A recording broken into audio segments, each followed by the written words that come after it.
સુરતના કાપોદ્રા વિસ્તારની ઘટના બ્રાન્ડેડ કંપનીનું ડુપ્લિકેશન કરતા બે આરોપી ઝડપાયા. બ્રાન્ડેડ નિવિયા કંપનીના લિપ બામનું ડુપ્લિકેશન કરતા હતા. કંપનીના માણસો દ્વારા કાપોદ્રા પોલીસને સાથે રાખી રેડ કરવામાં આવી હતી.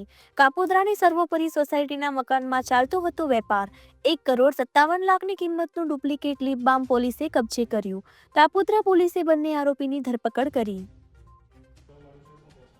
ગઈકાલ તારીખ 17/12/2024ના રોજ નિવિયા પ્રાઇવેટ લિમિટેડ કંપનીના ઓથોરાઇઝ વ્યક્તિ દ્વારા નિયમાનુસારની મંજૂરી લઈ અને તે અંગેનો પોલીસ બંદોબસ્ત કાપોદ્રા પોલીસ સ્ટેશન પાસે માગતા અને કાપોદ્રા પોલીસ સ્ટેશનને એવી હકીકતની જાણ કરેલ કે તેઓના પોલીસ સ્ટેશન વિસ્તારમાં BSNL ઓફિસ પાછળ સાગર રોડ પર સર્વોપરી સોસાયટીમાં કેટલાક વ્યક્તિઓ નિવિયા કંપનીની અલગ અલગ બ્રાન્ડની વસ્તુઓ ડુપ્લિકેટ માર્કા હેઠળ વેચાણ કરી રહેલ છે.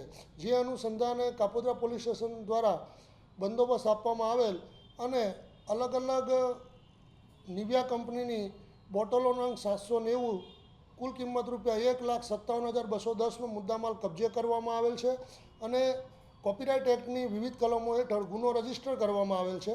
આ ગુના અન્વયે બે આરોપી વિપુલ નરોત્તમભાઈ કાછડિયા તથા પૂર્વીશ ગોરધનભાઈ સુજીતરાવનાઓની કાયદેસરની ધરપકડ કરવામાં આવેલ છે અને હાલ આ ગુનાની તપાસ PSI Shri L. Pandya Kapodra police સ્ટેશનનાઓ કરી રહેલ છે.